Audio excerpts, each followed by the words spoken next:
Assalamualaikum warahmatullahi taala wabarakatuh. Kami daripada Kumpulan 13 akan membentangkan tajuk masalah pencemaran air yang kerap berlaku. Baru-baru ini, sekitar penduduk Lebah Kelang telah mengalami gangguan bekalan air mentah tidak berjadual akibat pencemaran Sungai Selangor yang berlaku pada awal September 2020. Hal ini disebabkan oleh syarikat ataupun kilang yang terbabit telah membuang sisa-sisa toksik ke dalam sungai. Pada 19 Oktober, Loji Lawatan Air ataupun dikenali sebagai LRA Sungai Selangor Fasa 1, 2 dan 3 Ratau Panjang terpaksa diberhentikan tugas berikutan pencemaran air di Sungai Selangor pada jam 2 pagi. Dengan berhentinya tugas keempat-empat loji ini telah menyebabkan gangguan bekalan air tidak berjadual melibatkan 1.2 juta akaun, merangkumi 1,292 kawasan wilayah Kuala Lumpur, Petaling Jaya, Kelang, Shah Alam, Kuala Selangor, Hulu Selangor, Gombak, Kuala Langat dan Rawang. Assalamualaikum, saya Muhammad Izami dan saya akan teruskan dengan konflik yang timbul akibat daripada pencemaran air di Selangor. Antara konfliknya ialah konflik berkenaan dengan perbezaan pendapat antara kerajaan negeri dan kerajaan persekutuan dalam menangani isu pencemaran air.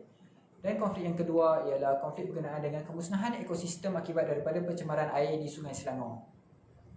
Antara faktor yang menyumbang kepada konflik-konflik ini berlaku ialah kerana berlakunya perbezaan pendapat atau perbezaan tanggungjawab antara kerajaan negeri dan kerajaan persekutuan. Menurut Prof. Madya Dr. Rashika Muhammad Khalid yang merupakan pensyarah Fakulti Undang-Undang Universiti Kebangsaan Malaysia UKM, beliau berkata kerajaan negeri bertanggungjawab dalam pengurusan sumber air, manakala kerajaan persekutuan pula bertanggungjawab dalam sistem perkhidmatan dan perbekalan air. Apabila berlaku isu pencemaran air, akan timbul konflik siapakah yang bersalah dalam hal ini. Sebagai seorang individu yang beretika, kedua-dua pihak perlulah campur tangan dalam menangani isu ini kerana pencemaran air akan memberikan kesan sampingan kepada sistem perbekalan dan perkhidmatan air. Jadi kedua-dua pihak perlulah bekerjasama dalam menangani isu ini.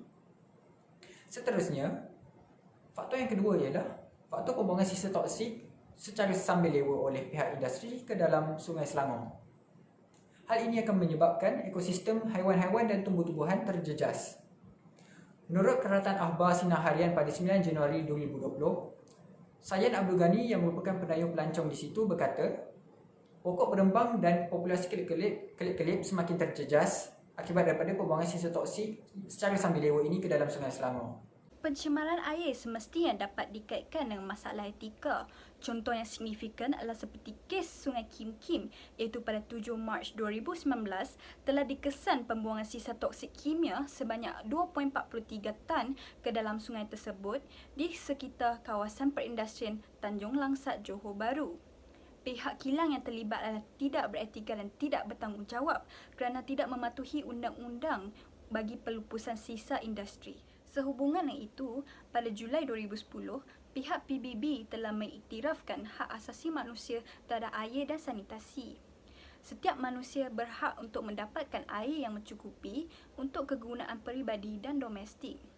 Air tersebut mestilah selamat, boleh diterima dan berkos berpatutan.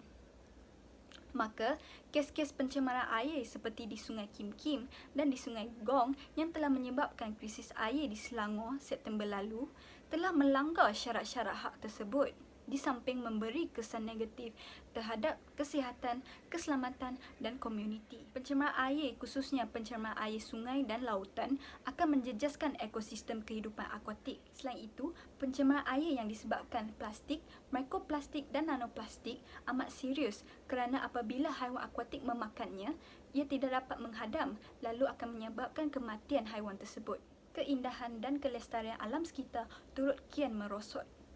Setiap masalah perlu diselesaikan agar perkara itu tidak berlarutan. Jadi kami telah membahagikan cara penyelesaian pencemaran air kepada 3 bahagian, iaitu negara, negeri dan juga masyarakat. Yang pertama ialah peringkat negara. Kami berpendapat bahawa undang-undang yang berkaitan pencemaran air ini perlulah diperketatkan kerana ia dapat memberi kesedaran dan juga amaran kepada pihak-pihak yang terlibat, terutamanya pihak yang telah didapati bersalah melakukan masalah pencemaran air ini, supaya masalah yang telah didatangi oleh mereka dapat dikurangkan.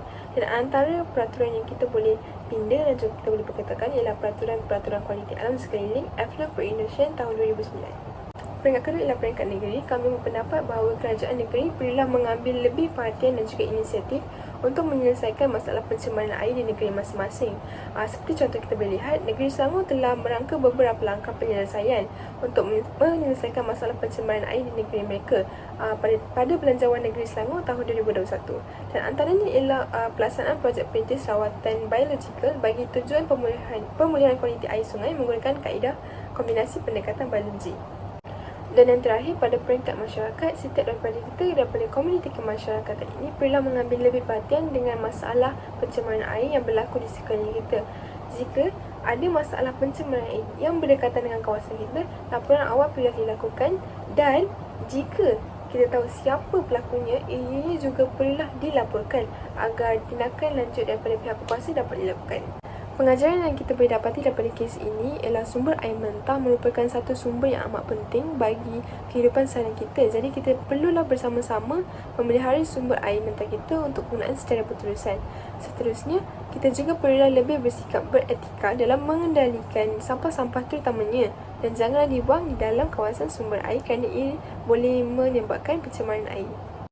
Kesimpulannya, pencemaran air telah menyebabkan kualiti air tidak memenuhi piawai yang ditetapkan. Maka pelbagai langkah perlu diambil supaya kualiti air terpelihara. Tindakan undang-undang yang keras adalah perlu demi untuk menjaga warisan ini untuk generasi akan datang.